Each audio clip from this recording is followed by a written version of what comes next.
एक बार किसी गांव के 10 गवार लोगों ने बाढ़ से उफनती नदी को पार करने की सोची। नदी पार जाके एक ने कहा, गिनती तो कर लो, जितने चले थे उतने पार किए या नहीं किए। बाढ़ भयंकर है क्योंकि बाढ़ में कोई बह सकता है। गिनती की और 10 वृक्ष के नीचे बैठकर जोर जोर से रोने लगे, उसके लिए जो बाढ़ में बह गया था, क्योंकि गिनती 9 ही होती थी।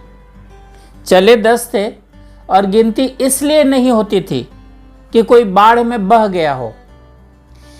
एक कम इसलिए होता था क्योंकि प्रत्येक अपने आप को छोड़ करके गिनता था, शेष को गिनने वाला छूट जाता था। एक ने गिना, 2 ने गिना, 10 ने गिना। अब तो बात बिल्कुल पक्की हो गई।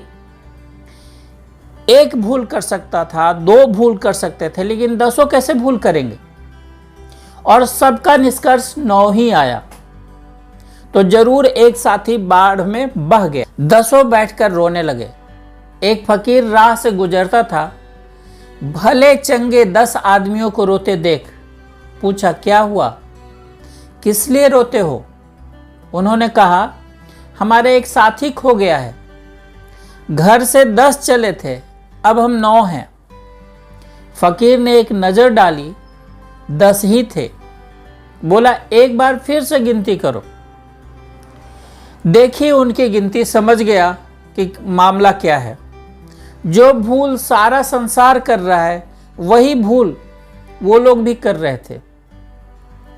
क्योंकि हम दूसरों को समझाते हैं, लेकिन वही गलती हम खुद ही करने लग जाते हैं। फकीर खिलखिला करके हंसने लगा।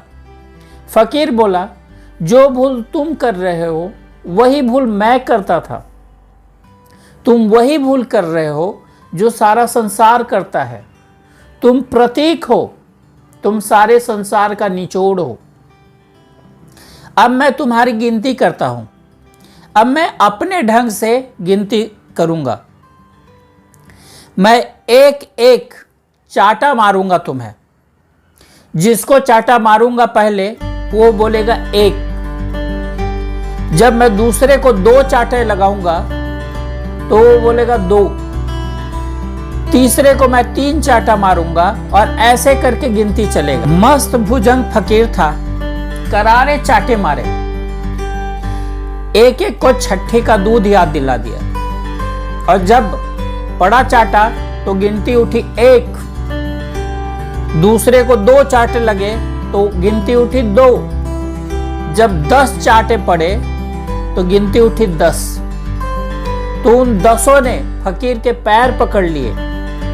उन्होंने कहा, मारा सो तो ठीक है, तुम्हारा धन्यवाद कि तुमने खोए हुए को हमको मिला दिया, डूबे हुए को बचा लिया, और जिसे समझते थे चूक ही चुके थे, उसे लौटा दिया। धन्यवाद।